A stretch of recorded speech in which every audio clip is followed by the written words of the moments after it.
Mbrëmjen e së mërkurës, lagja Pavarësia në qytetin e Vlorës u përfshi nga errësira totale pasi firma e ndërtimit, që po kryen punime për shtrimin e linjave të reja të ujit të pishëm, ka dëmtuar linjën kryesore të transmetimit të energjisë elektrike. Si pasojë, qindra banesa mbetën pa furnizim me energji elektrike për disa orë, duke shkaktuar shqetësim dhe vështirësi të shumta për banorët e zonës. Dëmtimi i linjës kryesore të energjisë elektrike ndodhi gjatë gërmimeve që po kryeshin në rrugë, kur mjetet e rënda të firmës ndërtuese prekën dhe dëmtuan kabllin kryesor, i cili furnizon këtë lagje.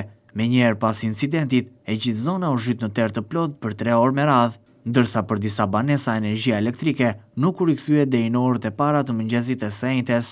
Në terren bëritën menjëherë grupet e punës së operatorit të shpërndarjes së energjisë elektrike, të cilët nisën punën për identifikimin e defektit si dhe riparimin e tij. Punonjësit e OSHE-s punuan për disa orë në kushte të vështira, duke bërë të mundur rikthimin gradual të energjisë elektrike në zonë.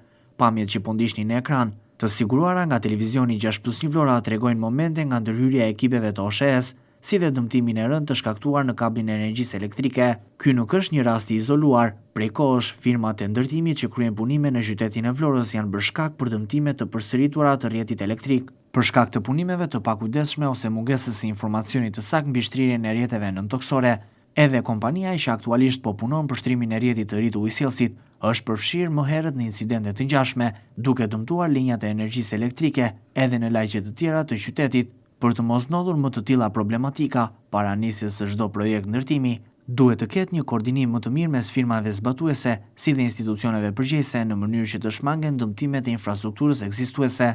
Po ashtu, kërkohet që institucionet përkatëse të marrin masa të rrepta administrative ndaj kompanive që shkelin rregullat teknike, si dhe shkaktojnë pasoja për komunitetin. Ndërkohë, operatori i shpërndarjes së energjisë elektrike njofton se furnizimi me energji elektrike në lagjen Pavarësia është normalizuar plotësisht.